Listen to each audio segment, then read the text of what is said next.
My name is Angela McDonald. My husband Peter and I own the Wild Birds here in Tallahassee.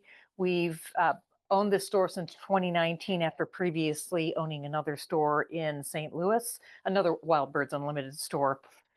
We're your backyard bird feeding specialist. We're here to help you discover all the joy of feeding your backyard birds. We're a small locally owned business. We own this building, we hire locally, we live right here in the community. In fact, I live down in Southwood. I was just telling Kathleen here that I don't get hummingbirds in my neighborhood really because they spray for bugs. They're not a popular spot with the hummingbirds. But anyway, so we go to the doctors here, we shop here, we buy our cars here, we're your neighbors. And at the same time, we're part of a nationwide franchise of about 350 stores throughout the US and Canada.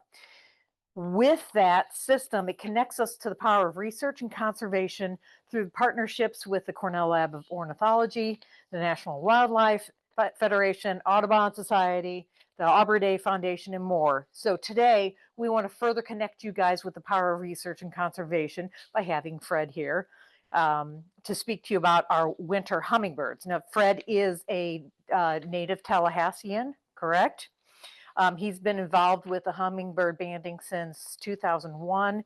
After retiring in 2008, he received his federal permit the following year for banding, right? He contributes to the research on hummingbirds that winter in the Southeast, rather than migrating all the way south to South America and Central America. Thank you, Central America. That'd be a trip. So over the past 25 years, more than 800 hummingbirds from 13 species have been banded here in Tallahassee. And with that, I give you Fred Dietrich. Oh, yeah.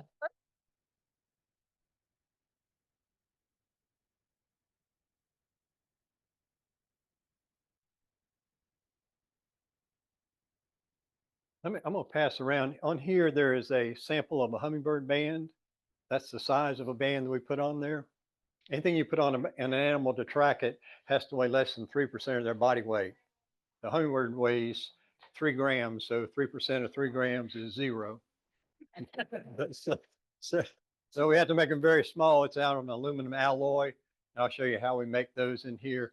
But it takes 5,500 to weigh 1 ounce. So we're under the limit on those. So,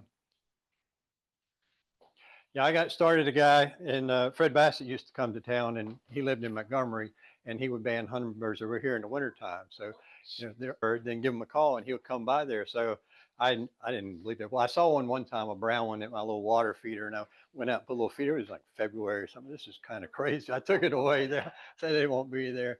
But anyway, he called me about 8:30 that night, and he said, I'll be at your house at 8 o'clock in the morning. And he showed up at 8, and he'd already been to 2 places and caught 3 birds. So I told him I had a pair of hummingbirds. So he said, well, you might have 2, but you don't have a pair. So they don't pair. They're only a pair, while they're mating, and that's it. They're on their own. So we can talk about that. So I was kind of hooked after that. He had to drive down from Montgomery, and I said, look, I can take the day off, and I'll help carry your traps around, and you can stay with us. Our kids are going there. So he wasn't real sure. He just been doing it for a year or so, but it worked out really well. So he would come down, but he would have 16 places to go in one day.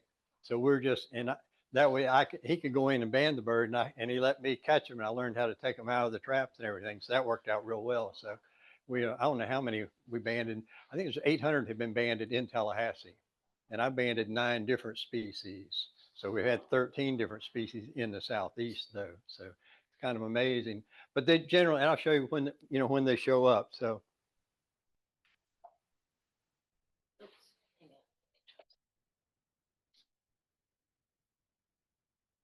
There you go. Did it play him? There it goes. I banded this just north of town about a month or so ago. Is that little contraption I have, what we call a trainer trap? When we put a trap up in there, they can't figure out how to go, or they're leery of it.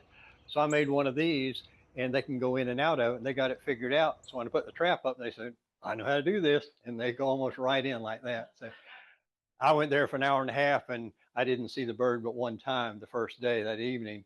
And so I left that out. And this is the next morning, the bird came up there. So I let it feed a little bit and then took it down and put my trap up, and it went in the trap. It's an adult female ruby-throated hummingbird. I can't tell if it's an adult or not.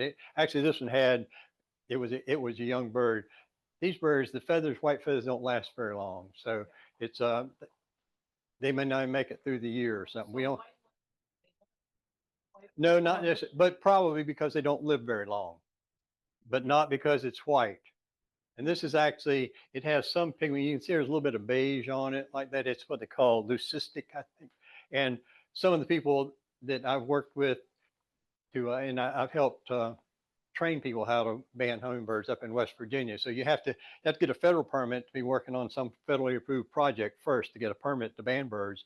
And then you have to have a special one just for hummingbirds because they're so different from all the other birds that we ban. So one of the ladies that I trained a few years ago up there is a PhD that's working on how hummingbirds can see in ultraviolet. And they don't get very many of these birds, so they wanted some feather samples from that. So I took 2 little feathers out of its crown and 2 out of its back. So I'm gonna send it to them so they can actually do some studies on that. So that's a pretty cool thing.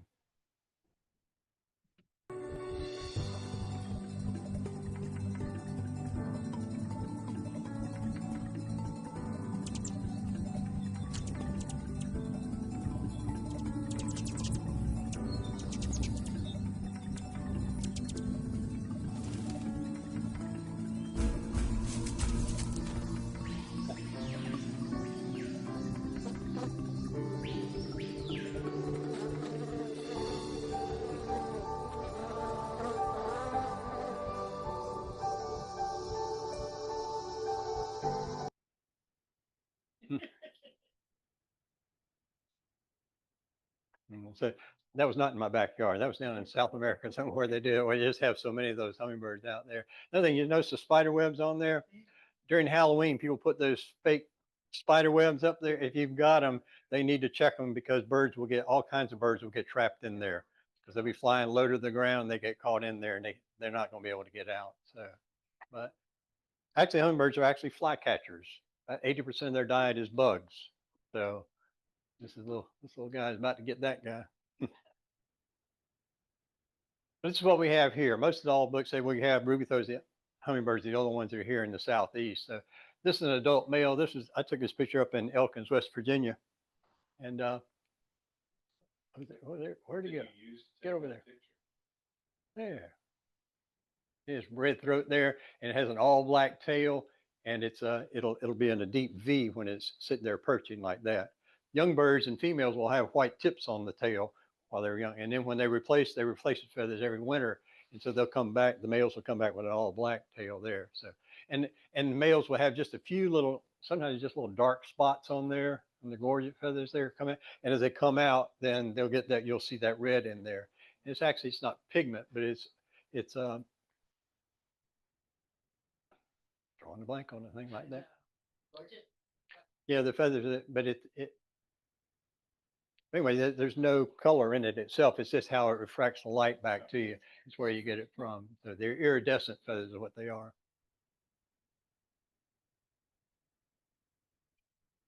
And down here, this is a female. You see, it's got a white throat on there. And you see there's a little bit of get this guy here. See it right here there's a little bit of rough right there. That's because she's just come off the nest. So she's been sitting on the nest, and that's where the feathers were. That was up in Elkins, West Virginia, where I took that. You see, you've got white tips on the tail there, and they're a little bit bigger than the males. Males weigh about 3 grams. They weigh about 3.3 grams. So, but she'll sit there, and you can see where the breeding range is here. It's on the east, almost up to British Columbia in there. So all those, and you see, they all come down and hibernate down in the central there, but that's not true. We know a lot of them come here in the they stay in the United States. They don't stay here year round, but they come from somewhere else and then come spend the winter here, and then they'll move on. They only live about 3 to 4 years, so you don't much of a chance. But the larger birds will live a little bit longer than that. These are about 3 to 4 years. This is a hummingbird nest. This is a black-chin hummingbird. It's in the ruby-throat family, but they're well west of us, mid-Texas west and on up north too. This is out in Texas there. And they build it out of spider webs and little thistledown and stuff like that. And then they kind of camouflage if I put a little piece of the lichen on there, stick it on there. A little closer, you can see the little spider webs and stuff that's on there, and the thing. And she's sitting on there. She kind of nestles in there in the nest there. And the female is what she has a brood patch on there, so she can, heat the eggs up and incubate them. The male can't do that. The male's job was to get her pregnant and lay the eggs. That was it. He guards his territory first. Just what you'll see, the males come back from the wintertime in usually March the 6th. I have one show up at my house, and it's an adult male. It could be a male that was just born in June, but they'll get his feathers in December, January, and it'll look like a full adult male from then. And then they'll bolt them in the fall and then come back exactly the same. Is the brood patch like extra feathers or just extra skin with feathers? Extra skin on there. Yeah, it's actually, there's no feathers on the belly there. Okay. So they can spread. Yeah. Yeah. So when we band other birds, we can take and blow those feathers back and look to see, and we can see if, when we look on hummingbirds, to see how much, what they call fat, they store fat on there, because they've got to fly all the way across the Gulf, these guys. So it's like 800 miles, 900 miles across the Gulf. There's no gas stations or feeders along the way there. So no, they're not going to get much energy out of an insect. You know, they get protein, but but what they'll do, you'll see them and just feeding like crazy until October the 6th. Now, it's every October 6th, a cold front comes through, and this October, north winds blew all day, and I haven't seen one in my house since. There are others around, but not very many of them. They take those north winds and go. And I was trying to figure out the math. I did it at one point, but it was because they put on extra weight. So then instead of weighing 3 grams, they might get up to 5.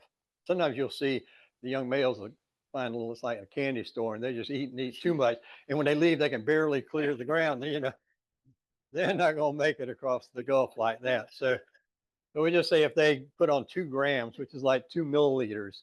So if they had 2 milliliters, they're going to fly 900 miles on 2 milliliters of that. And I was trying to figure out what it was. Wish I had the stuff with me. But anyway, just goofing around like that. I figured out how much is 2 liters out of 1 ounce. It's like a 4,000th of an ounce. And how many ounces in a gallon, you know, do all that, figure that. And then I say, well, they can fly that far. I mean, it takes 30 minutes or hours straight flying like that. So what else could get really good gas mileage you can compare it to? I thought, Voyager 1, right? Yeah. It's been going. It's 15.7 billion miles from here now. And so I looked it up on Chat GPT. Said, how much fuel did it take? It said 53,000 gallons. So 53,000 gallons that took it that far.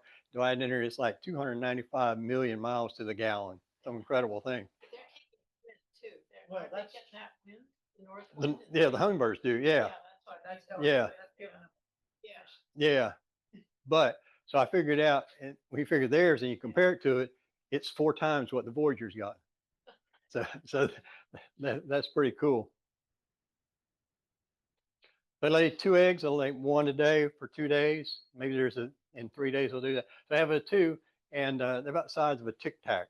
Not very big at all. And here they are. You can see the one on the left is hatched, and those little pin feathers that come out. And the one on the right, you can still, it's only a day old. They haven't, what she'll do is she'll take that egg out and take it far away and then drop it off there, because she doesn't want predators to find the nest. Good luck on finding them anyway. I've seen one in all that time, but it's, unless someone showed him exactly where it was. One lady over in Live Oak had one, and I went over and looked at it from her deck up there and took some pictures. I thought, I'd go down underneath. So I went down below, and I couldn't find it. I had 20 minutes. I finally went back up on the deck and found where it was, but I never did get any from the bottom there. So they're pretty well camouflaged. So here they get a little bit bigger. You can see the little pin feathers are coming out on their head and on their back. And most birds, baby birds, will have a red gape like that, because red is very visible to the parents, the red and yellow. So that's what and they'll just open up, that's how they can find them to feed them. These are two, um, yeah, those are Allen's hummingbirds out in California. There's mama. She's going to feed them a slurry of nectar and small bugs that she's eating.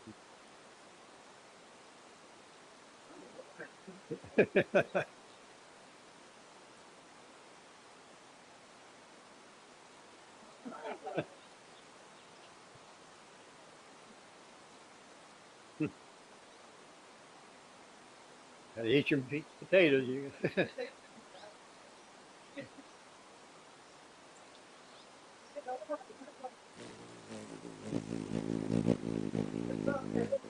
Yeah.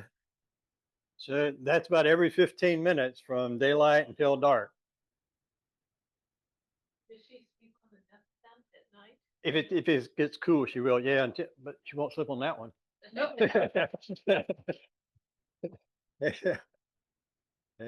that because they'll have them. The babies here. They're probably in April. She'll have a nest and lay, and then they'll leave. We just say June 1st is the hatching date we give for hummingbirds because we can't really track them any closer than that. So she's got it takes about 2 weeks for the eggs to hatch and another 3 or 4 weeks before they're ready to leave the nest. And then she'll feed them for a while like that, but then they're on their own.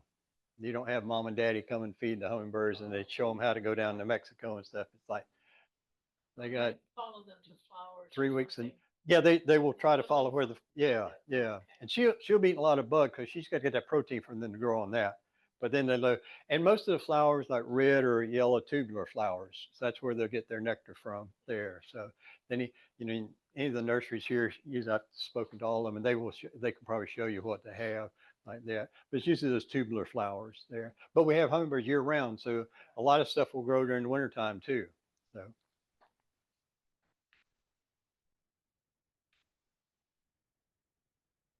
Here they are, they're getting big. You can see the one on the left, that's probably a female. It could be because it's a younger male like that. It doesn't have those dark feathers coming out like that. But they,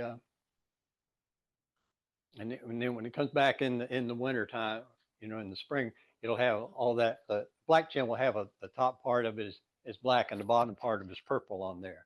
So this is the cage that I use to trap them in, and it has to be coming to a feeder. So I can't catch them any other way. We could do it with nets, but I don't like to do that. But they, what we used to have a car door opener on there. We were getting high tech on there, but you go, and then the bird would fly out of there. And then we had to go back outside and reset the trap and everything. So we went back to using fishing line, Tom Sawyer. So I have a little tape up there at the top so I can tell where it is. So I open it up, and then when they come in, as soon as they come in and stick their head down there, and I can shut the door behind them. And we got some smaller doors. You can kind of see one on the side there that I can put my arm through there. And I've had a couple can sneak by my arm like that.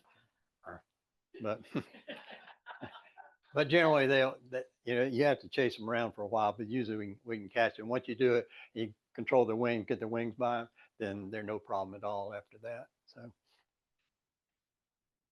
they're not always that easy. This is over by Kathleen's house over here. We've got an adult male rufous there. We were about ready to give up because she had on the fishing line was hanging right in the middle of that picture window. We can't hang our trap on that fishing line. We're about ready to leave him. I said, wait a minute. What if we see if she has an extension ladder? So so I was being the rookie assistant then. So I got to carry the trap up there and have sugar water all over me after there. But we got it and we were able to catch that bird. And then the next year it came back. It came to Kathleen's house, but it wouldn't go in the tray. It was having nothing. He said, I know what that is. Wow. Yeah. Yeah. So we took 2 days, 2 tries for it to do that. We never could. It wouldn't go in there. But her husband Jim had his office there, so he just set his camera up there and it's supposed to be working, but he'd sit there and just take pictures every time. He took 251 photographs, and he was able to reconstruct the band number. It would kind of spin around on the leg, and we could identify that was the same bird. Then the next year he was a lot better. It was only taking 125. Either that or he was lying to me. This is about 80 hummingbird bands here, and they have a letter and 5 digits on there. So all federal bands have a 4-digit prefix and then a 5-digit suffix on there, but there's not enough room for all that. So we just use, you see there's an H on some of these. They all have an H. That means it's like for 3,200. So that, and then we'll have the 5-digit code going through that one there. Well, we have to make our own, so we wouldn't trust anybody else to do it. But they come on a 3x5 sheet of aluminum alloy there, and then they're laser etched on there. So we cut them into strips like this. And then different species of hummingbird wear different size bands. So like a ruby-throated hummingbird, we put a 5.6 millimeter band. That's when then we've closed it like that. So you can see the numbers that are on there. And then we cut them to length like that. And we have like, I use about 4 different sizes generally on here, but almost all of them are that 5.6. But a calliope is a smaller bird. And then we have bigger birds like a buff-bellied hummingbird. In fact, there's one over in a band over in Fort Myers or in Myers Park about, I think, 6 years ago. And it's back again for its 6th winter there. Here it is on a quarter. 5,500 weigh an ounce.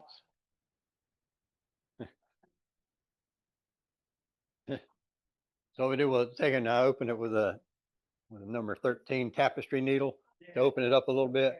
And then we put it in, there's not a big market for hummingbird bander equipment. So we have people that will make them out of needle nose pliers. So and then they put a little hole in there. So, and we have different size pliers for different size bands because you don't want it to overlap on there. So once you do that, you can do it. That's one of the things we have when you learn how to band hummingbirds. You got to just do a whole lot of birds, and they're all ruby throats and they're all the same size and everything like that. So you get that muscle memory built up on there. But every once in a while we get, or sometimes I've had not a number, but maybe half a dozen birds that I've caught that were banded previously, or that the bird, when I caught it the first time, there's a bird over by Myers Park, a young male ruby throat, and its bill was all rough, probably because it hit a window screen. They hit window screen, and it had just torn that loose on there, and it was all raw and red.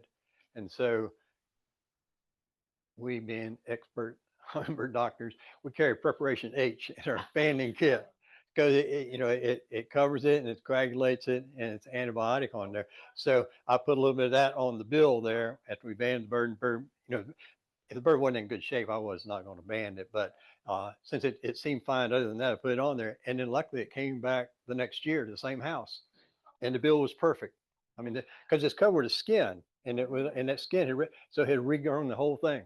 So it probably would have died if we hadn't been able to do that. And I haven't done it lately, but I've caught some, because usually when we go to bander training, we have some, because we band there in August when they're just streaming through on migration. Ones on the winter here, it's been 6 months since they've been on the nest, but they get spider web caught on the females on their band there. So we can trim that off. A number of times I've done that. So we put the bird on its back and tow a piece of pantyhose. So good use for pantyhose finally. So we grab his toe and pull it up, and then I can put the band on there. And then we'll just gently close it. When you first start doing it, as soon as you pick up the pliers, you look at it, it won't go on there because you've already closed it. I mean, you almost have to pick it up with one hand, one arm or to get it on there. But after a while, you get the knack of that. But I put it on the right leg and always put it on right side up. So when people take photographs of it, then we can recover the band number that way. There's lady, they had a video camera on there. So when the bird came back, it took a couple of days, but they got enough video that because the band will just spin around there loose on there, and they were able to recover those. And there it is. You can see it's on the leg. It's a female bird because all the white tips on its tail there.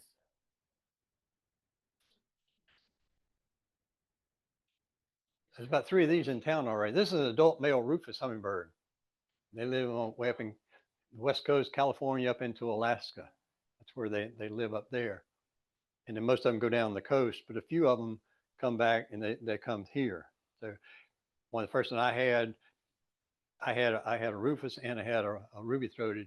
When the guy came and banded my house the first time, and then the next year I had a female Rufus showed up, and he caught and banded with a young bird, and that bird came back for 5 years. Oh, it lived 5 years. It stayed until long as we've only had one stay in May. Usually by the end of April they're all gone. They've all the winter birds have already left there. But this, they call them vagrants. That they're here, they're lost, they don't know what they're going to do. They're hardly vagrants because they know exactly what they're doing. One of the guys there were two people who started wearing a hummingbird banner. One was Nancy Newfield in New Orleans and Bob Sargent up in Birmingham. And that's Fred Bassett. He worked for Bob Sargent, did that. And anyway, Bob Sargent caught one of these, and it was a big write-up because they never heard of those in the East like that. So they had big, and it was in the paper and everything. And of course, they said it's lost. They didn't know what it's going to do. It's going to die in the cold weather. And of course, it got down to 17 degrees that night, and the bird died until it came back the next 8 years. Oh, so, so, so if it hadn't been banded, we would not know that. But it was in an alley at the Dr. Dinner's office, and the dental hygienist there had her feeder outside the window, and she just kept it up year round, and that bird showed up. So it kept coming back there, and he used my little trainer trap. Sometimes it just wouldn't. Finally, he one time he just clapped his hand, and the bird jumped right in the feeder, the trap there. But go back to your feeders they have known before. Is that right? absolutely, yeah. And the ruby-throats, when they come back, if you don't have your feeder hanging out there, and the 1st of March when they come back, if they get early winds out of the south, they'll be looking for that, and they'll go to everyone. They buzz. Oh yeah, yeah, yeah, yeah. Because and this is one of the most amazing things I found about hummingbirds. That female, then I had her, the young one that came back. I had 3 Rufus in my backyard, and they're very territorial. Rufus will run everybody. They're the junkyard dogs. But I had one by the back porch, and that one like that one. Another one always perched in the azalea bush. In fact, I had to trim out a little thing and left one little limb that she would sit on there, so I could look there. She'd always be sitting there like that. And then I needed another place. I didn't have any place, so I had a big pine tree out there, a big tall pine tree. So I just took a piece of wood and wrapped it around there, built a little perch and had a hook on it, and put the feeder there. So that was hers, and this guy was here and over here like that. And then I didn't have any back there after that, so I'd had the one. I could probably an azalea bush, but I only had one back there.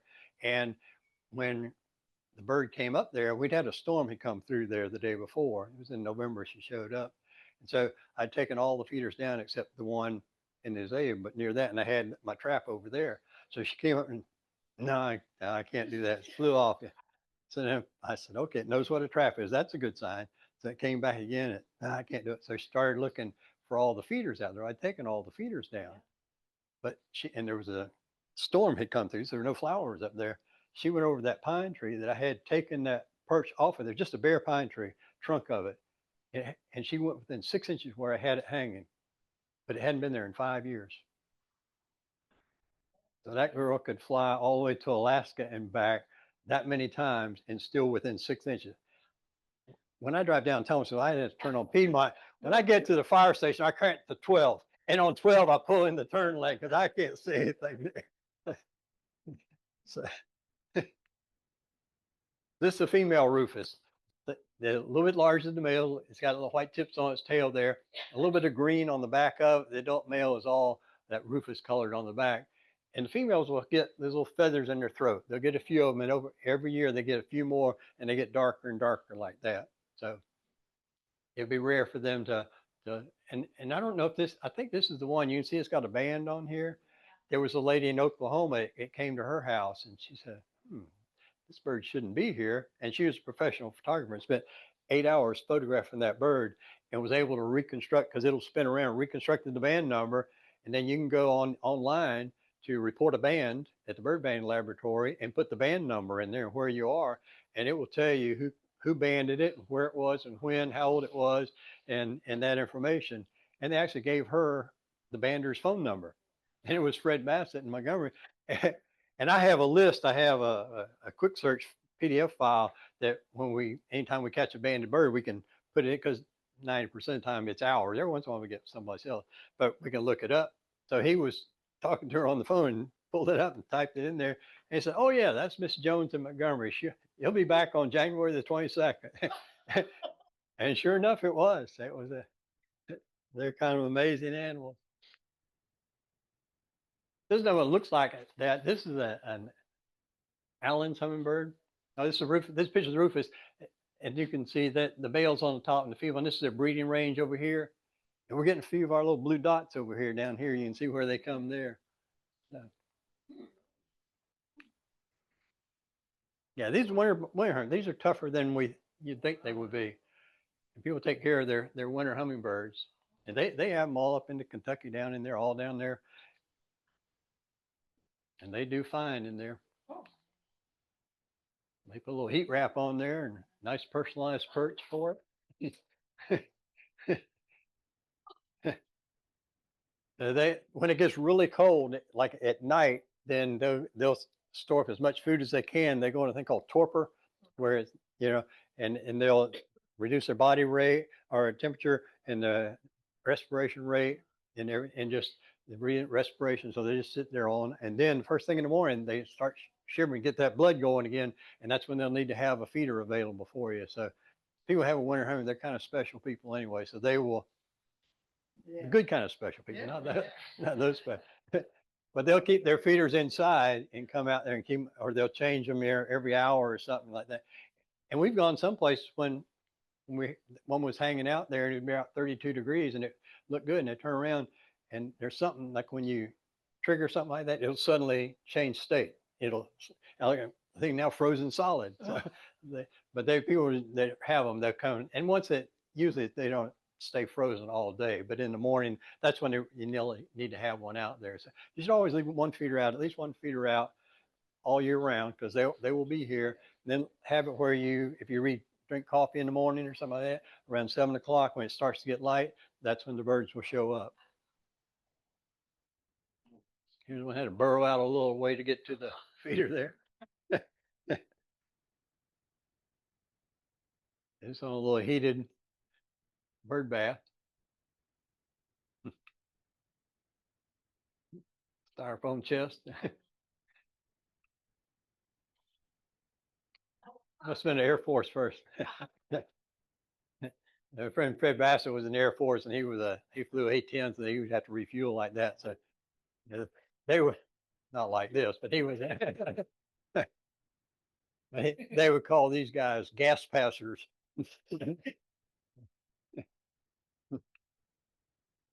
This is the Allen's hummingbird. It looked like a rufous hummingbird, and a couple of things a little different. The females look almost exactly the same, but they have more green on the back than the rufous will, and the adult males will have green on its back too.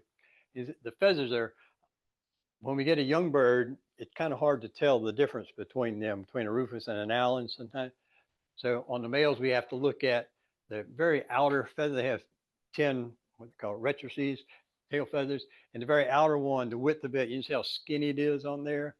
It's got to be less, if it's less than 0.185 inches in there, then or millimeters, that is an Allen's. And a rufous would be a little bit bigger than that, because when they're young, sometimes the plumages are almost exactly the same there. And also the second feather in here, the edges are real straight. A rufous, they have a little bit of a notch on there, what we call R2. And the females, the male down at the bottom's got that full gorget, and you can see the green on its back there. These are birds on the West Coast, but further down like that. So that says year round. Down there, they would be down there. They don't leave there. A few that are staying there, but the ones that are up here will move down to that part there.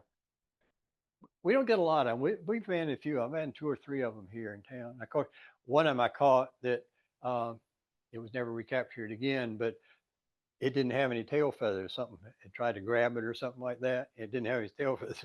That's why I need to tell if an Allen's or a rufous like that. But everything else, the birds have a kind of a gist to them that you can get after you hunt a lot of them. So we put it in as an Allen's, and then hoping it would come back. It'd be easier to change it to a rufous. It was, but we never saw the bird after that. So this is a Costa's hummingbird. This is a young male Costa's up at the top there. I caught this one out off of just near the Amazon place there. Across was at 90 there, I think, going over there, back over in the neighborhood up there. Because we would go to, I'm sorry, when they started getting banning hummingbirds, and they got into banning all birds, and they would go to Fort Morgan, Alabama, which is on the coast there, every spring and every fall during the peak of migration. So mid-April and the first part of October, those they get to fall in there. And so they would ban a lot of birds. They were like all kinds of birds, not just hummingbirds, like 173 different species over the years. And so actually some of the parents that brought their kids there were like 5 or 6 years old. They've now grown up big enough, and now we've got 2 of them that are taking over what we used to do as Hummingbird Study Group. They're Banning Coalition of the Americas. And then one of the girls has just finished her PhD from Auburn in ornithology, studying how birds change their physiology during migration, stuff like that. So anyway, but All the way from over they're not there. lost. They're not lost. They know what they're doing. Yeah, Going back there. no telling. We don't know. That's what we're trying to find out. Yeah. And unfortunately, all we now we just get, point to point tracking on it. Yeah, yeah. Yeah, maybe some wires were switched around there, whatever it was. But yeah, and the only one ever in the East before that, Fred Bassett caught one in Montgomery. And so I went there, and we were banding at Fort Morgan there, and a group from Tallahassee came over, and they said, well, here's a guy from Tallahassee. So they introduced me, and he said, yeah, I have hummingbirds during the winter time. So I gave him my card, and I said, well, just call me if you have one. So he called me and said he had a bird there, and I went there, and he had flowers everywhere, and I saw several hummingbirds there, and I think I caught one, but I couldn't catch the other ones there. And he said, well, you just come back. And I didn't catch any that time because I said, I'd like for you to see how we banned them there. And I said, I'll come by in the morning. He said, well, so that's fine. You're welcome to come, but we go to work at 5 o'clock in the morning. So that wasn't going to work out there. So I was over, and a storm had come through in the meantime. And so I went back. So all the flowers were knocked down, and I set my trap up, and this little guy jumped right in there. And all I saw on him was the purple arms. I think, well, that's probably their black chin, because you catch black chin hummingbirds there. And I got over, and then I saw stuff was on the top of it. I said, oh, that can only be one thing. So I got the bird and caught him. I went into my truck and closed the door and locked it. Yeah. I called Fred Bassett and said, how many of these you banded today? So it was like, but there was another one up in Michigan. It was caught up in Michigan. That's actually mislabeled. Oh, They believe so. that's That's true. It's a, Oh, yeah. What do you call it? Living. This is a Costa's hummingbird. Yeah. Do storms blow them off filter too? Is that Maybe a why? little bit, but they're just wired different to go there. They, Is there a trend that we have climate change or more of them appearing places they don't usually? I don't know. I don't know about climate change. I'll show you something at the end like that. The birds are getting here earlier and earlier because it's warming up. I haven't. Well, I'll show you that a little bit. I don't know, but I don't think it's just. I think it's just something they're connected. All that stuff is built in. They can't, because that one, they can remember that tree from 5 years before. That's it's more than that. They're just something. Either that or Mother Nature said, we're going to need a plan B. We need to have the Patriot Pact or something for that. So we said, okay, well, a few of us will go this way and see how that goes. But I don't think there's only but 3 of those that I've known in the last 25 years. One was up in Michigan, one in Montgomery, one in Tallahassee. So these guys, and they ended up taking 1 million photographs. I took them out of here, but they were every time you turn it, and you can see the different ages of the angle of the feathers, then they look a little bit different colored, because they're all going to end up purple, and it's going to get a complete purple helmet on it later on.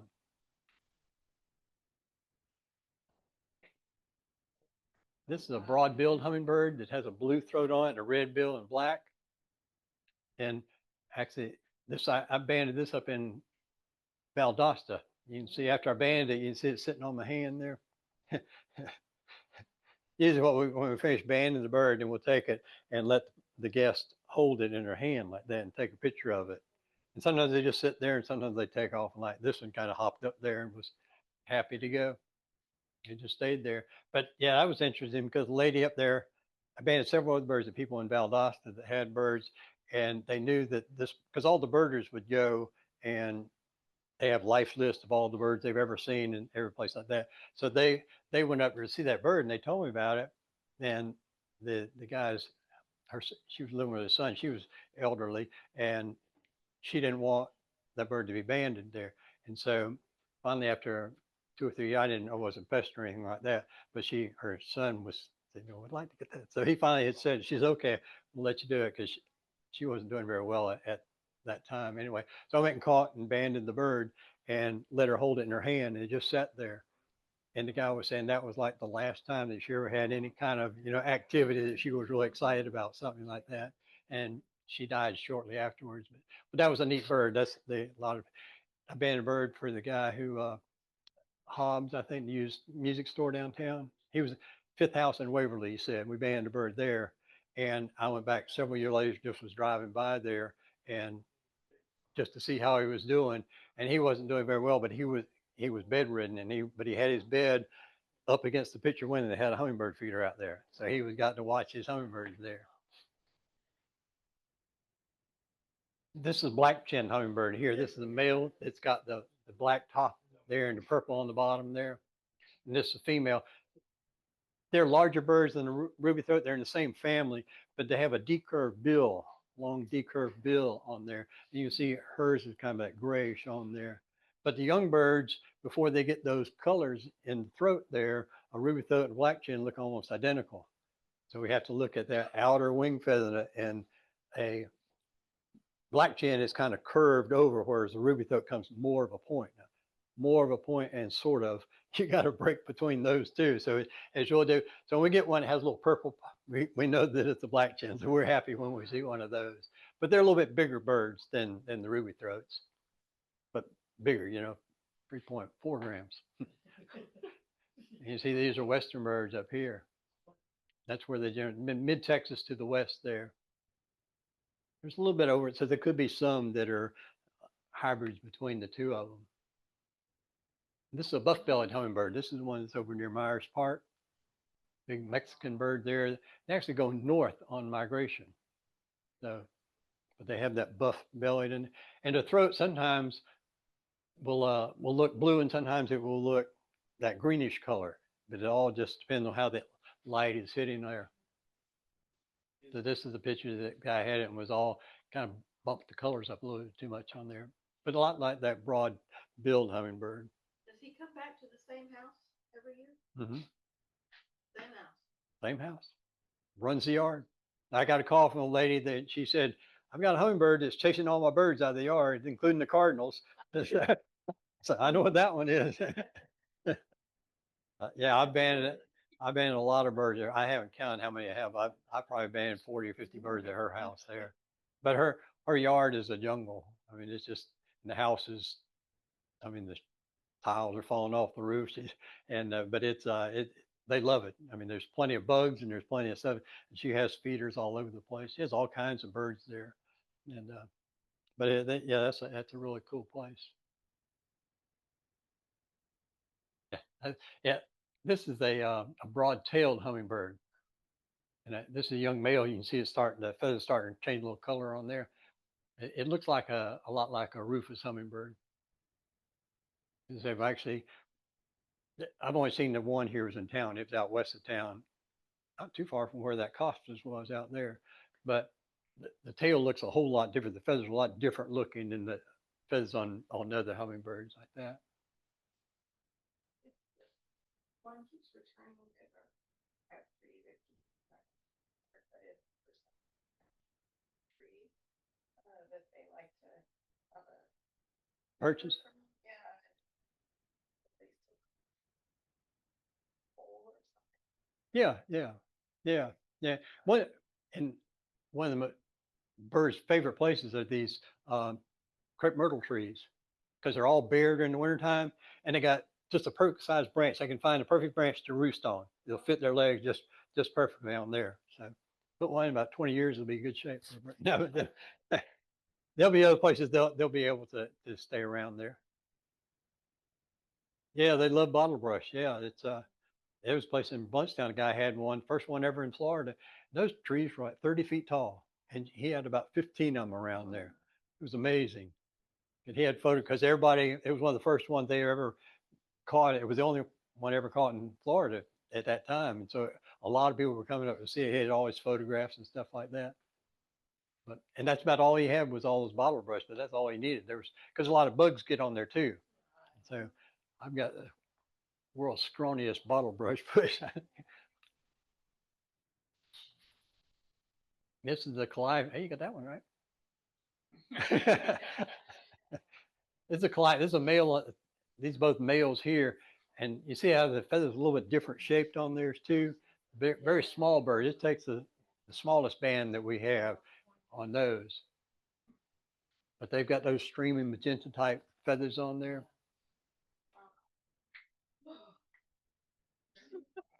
They know how to use them.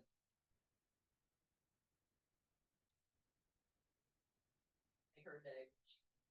Was that a long time ago? His name was Grant. Yes.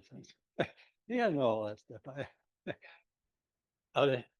Yeah, she was the first Calliope in Tallahassee. Fred Bassett was there with. That's before I had my permit. She did that. One year I caught 3 in Tallahassee. One was up in Sawdust, and one was who's a buddy that works here? Yeah, in his backyard. And yeah, and I forget where the other one was, but it was. Yeah, he said, okay, I'll take it. Yeah,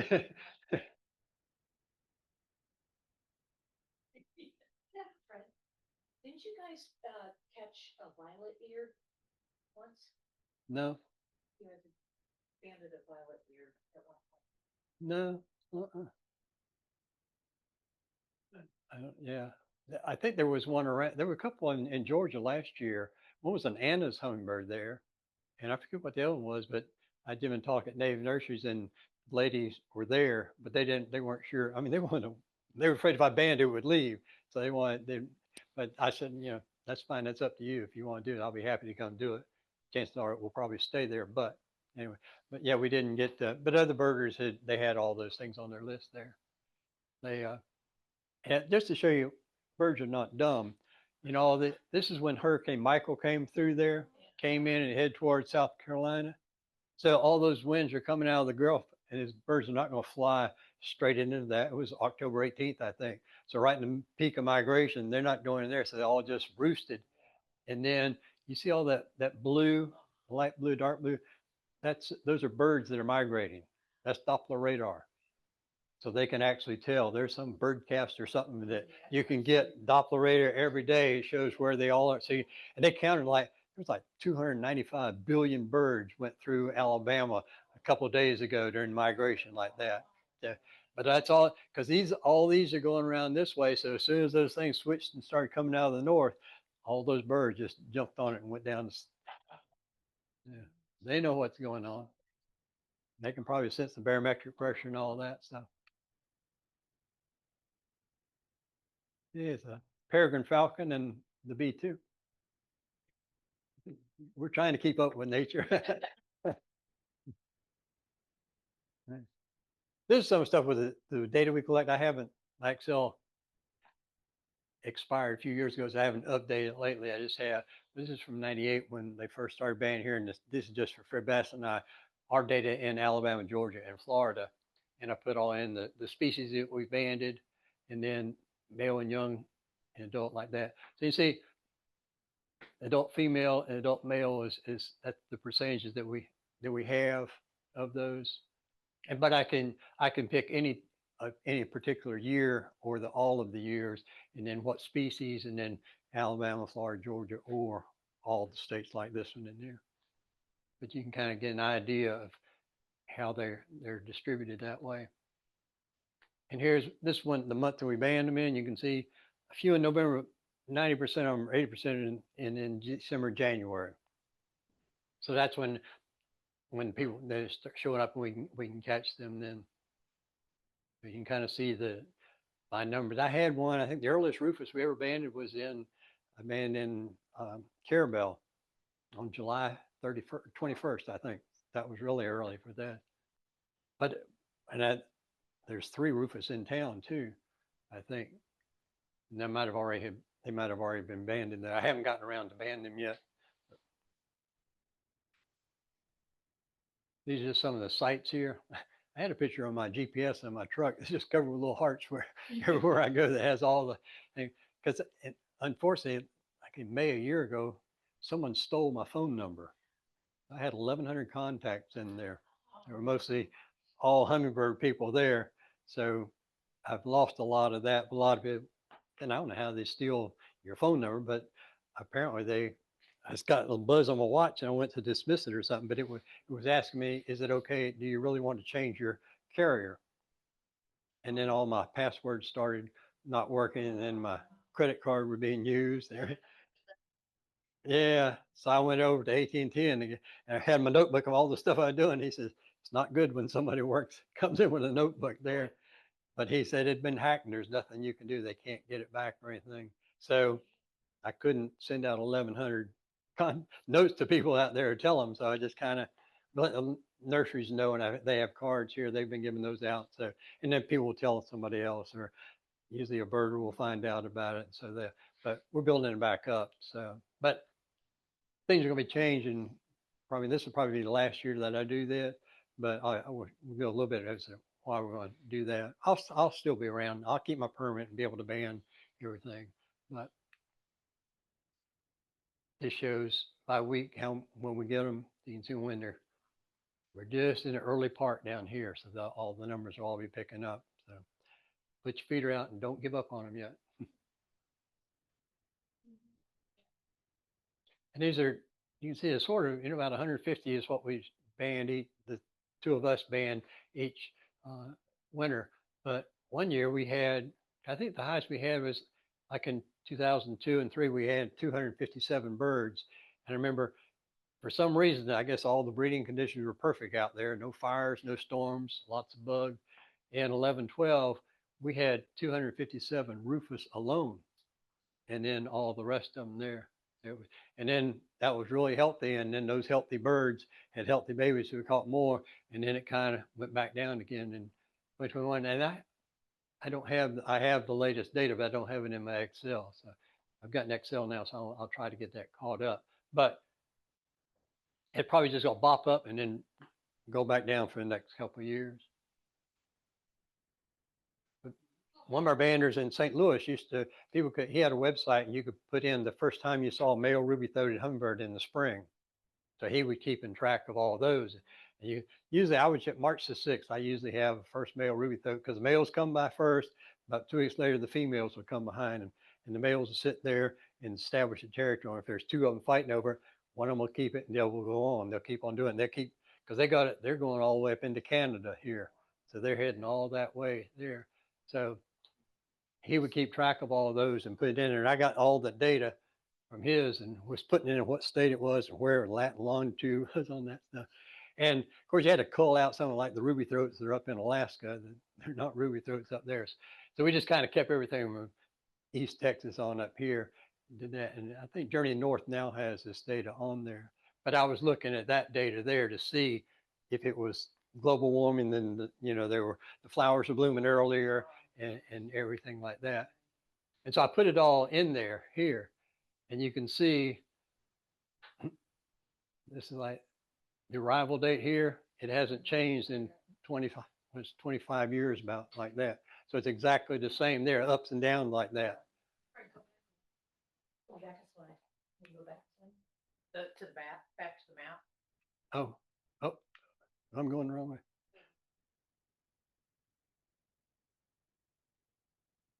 Did you put one in there? The 410 up there in St. Louis, that's mine. Did you know Lanny Chambers?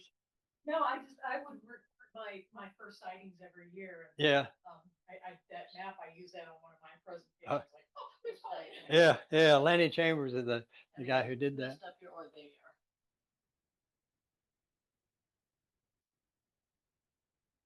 But this was using the earliest arrival date over those years. Uh-oh, where is my? Oh, I'm keep going the wrong way. Messed you all up, I'm sorry. I know. Where did we go? I'm lost now. Bottom one backs up.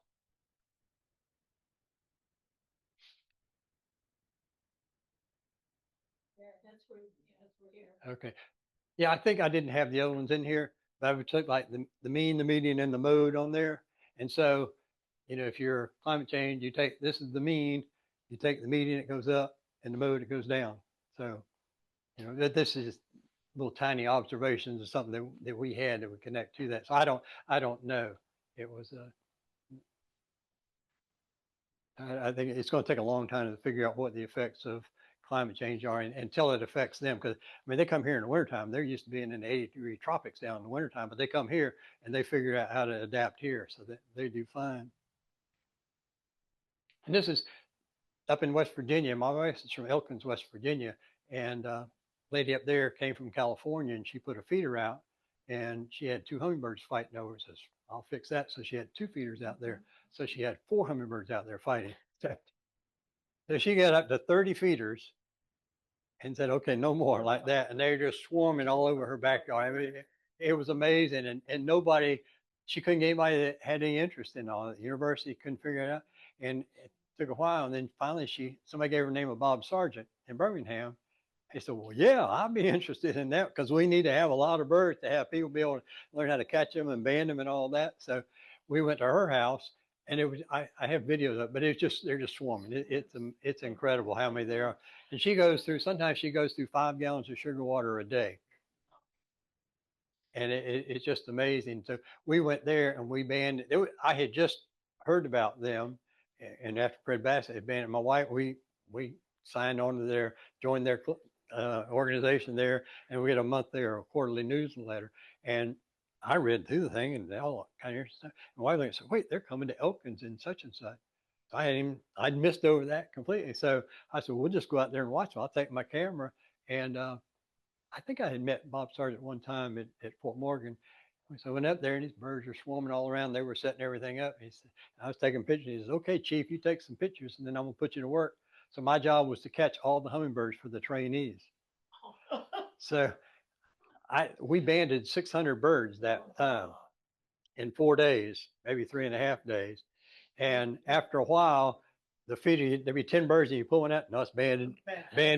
Oh, man, this. So I probably had 3,000 hummingbirds that were learning how to get them out of the trap. It didn't hurt any, so that made it easy for him to give me an agreement to get to that. So, and I could help take over Fred Bassett's area down here in Florida. He was lucky to give me Florida. He takes the panhandle there, but now he's gone. He's moved up to Boise, Idaho. So, but these young kids from Fort Morgan that are now in their mid-20s, they're going to be they've taken over doing the winter hummingbird bander there.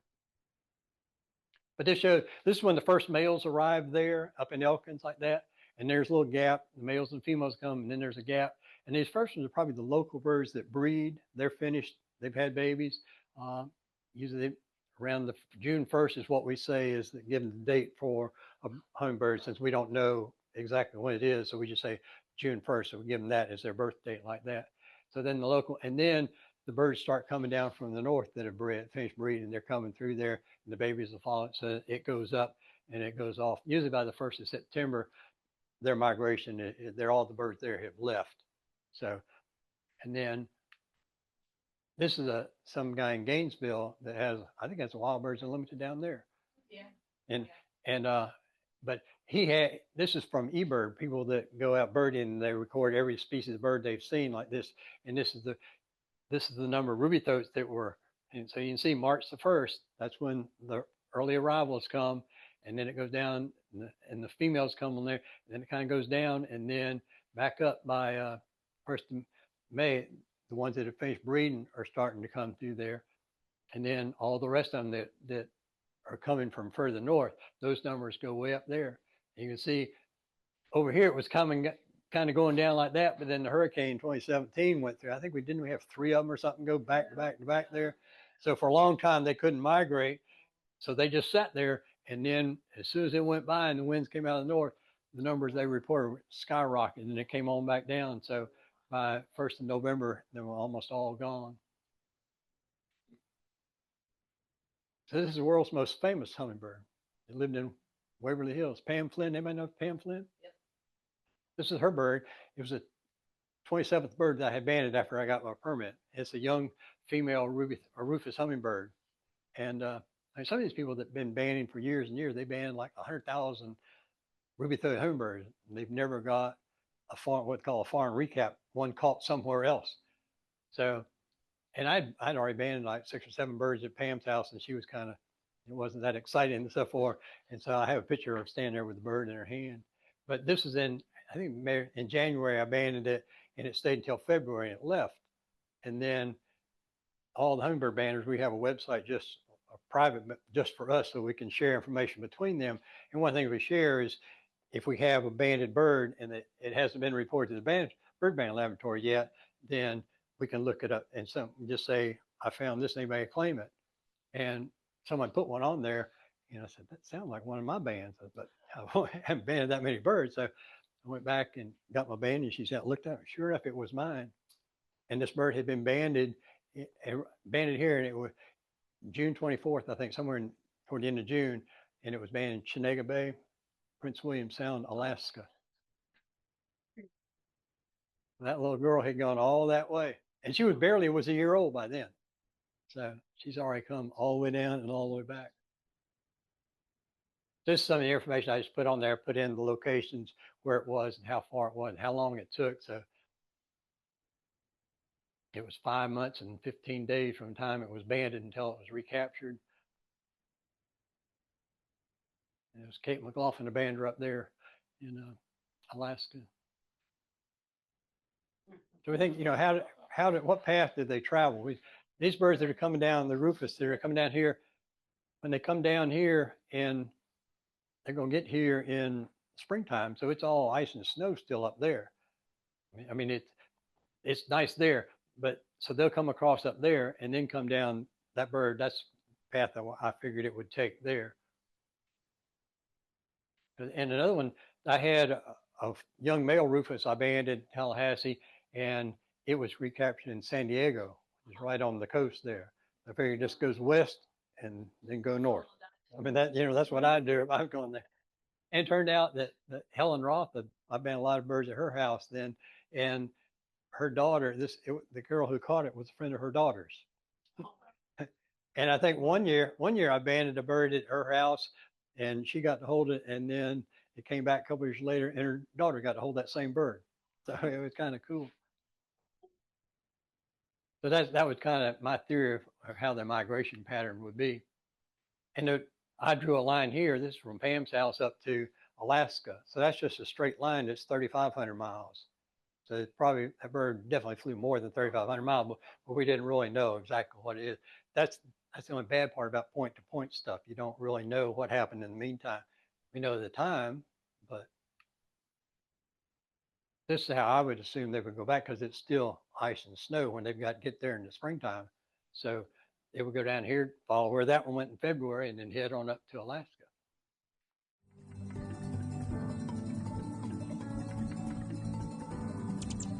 That's all. I've got some cards here. I think they've got some cards at the desk too. If you want to take a card and you get a bird this winter, give me a call and I'll come by and catch it, band it, and identify what it is, and let you hold it. Take a picture of it.